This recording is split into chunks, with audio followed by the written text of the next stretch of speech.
Euro dollar daily forecast August 22nd, fxempire.com. The euro, without a doubt, had a very bullish session during the trading day on Tuesday, but it should be stated that we are currently coming up against the 125 level and the very top of this rising wedge that we've been following. So now it appears that we are finally to a point that somebody somewhere has to make a decision. And this is exactly where we like to trade. Right now, we see a lot of noise all the way up to 127.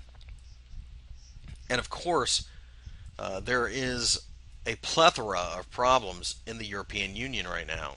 So we prefer to sell. We prefer the move to the downside.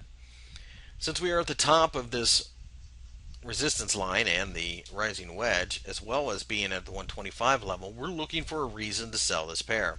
So far, we haven't really seen it, but we think that if there was ever a spot to sell the euro, it should be coming up.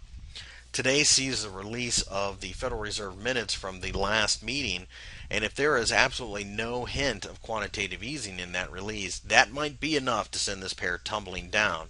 Because you have to remember, a lot of traders out there are assuming that the Fed is going to start easing. All things being said, the other thing that traders are concerned about or seem to be bullish about is the fact that it seems like there may be some kind of compromise happening in Europe. While that's great, the truth is that the Europeans are going to suffer a lot of economic pain regardless of what happens. So eventually the euro will weaken again.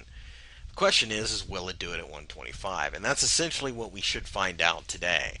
On a weak candle, we're willing to sell because the risk is fairly minimal. The reward is definitely much higher, as we could sell from 125. We think if we really start to break down, 120 is calling. That's a 500 pip gain.